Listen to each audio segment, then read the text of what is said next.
सांगली जिल्ह्यात अवैध अग्निशस्त्र बाळगणाऱ्या इसमांविरोधात स्थानिक गुन्हे अन्वेषण शाखेकडून कारवाई करण्यात येत असून संशयित विनापरवाना पिस्टल बाळगणाऱ्या एका इसमाला पोलिसांनी ताब्यात घेतला। माननीय पोलीस अधीक्षक संदीप घुगे यांनी अवैध अग्निशस्त्रे बाळगणाऱ्या व्यक्तींची माहिती काढून त्यांच्यावर कारवाई करण्याचे आदेश स्थानिक गुन्हे अन्वेषण शाखेला दिले होते। त्या अनुषंगाने पोलीस निरीक्षक संजीव कुमार झाडे यांनी पोलीस उपनिरीक्षक महादेव पवार व त्यांच्या पथकाला अशा संशयित इसमांवर कारवाई करण्याचे आदेश दिले।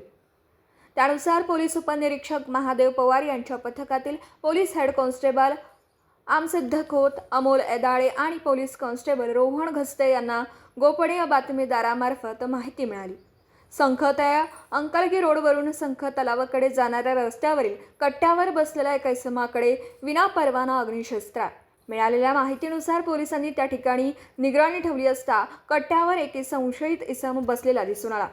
पोलिसांनी त्याला पळून जाण्याची संधी न देता ताब्यात घेतला। त्याची चौकशी केली असता त्याने आपले नाव संभाजी हनुमंत नलवडे, वय वर्ष 33, राहणार HP गॅस गोडाऊन जवळ संख, तालुका जत, जिल्हा सांगली असं सांगितलं। पंचासमक्ष त्याची अंग झडती घेतली असता त्याच्या कमरेच्या उजव्या बाजूस पॅन्टमध्ये एका पिस्टल खोचलेली मिळून आली। तसेच जीन्स पॅन्टच्या समोरील लहान खिशातून 3 जिवंत राऊंड आढळून आले।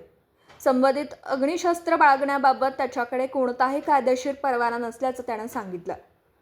तपासादरम्यान आरोपी संभाजी नलवडे याने हे पिस्टल राहुल माने, राहणार माजी सैनिक वसाहत मिरज, याच्याकडून विकत घेतल्याची कबुली दिली आहे।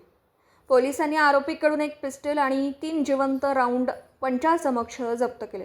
या प्रकरणी पोलीस कॉन्स्टेबल रोहन घस्ते यांनी उमदी पोलीस ठाण्यात फिर्याद दिली असून आरोपी विरुद्ध भारतीय शस्त्र अधिनियम अंतर्गत गुन्हा दाखल करण्यात आला। पुढील तपास उमदी पोलीस ठाण्याचे पोलीस उपनिरीक्षक करीत आहेत।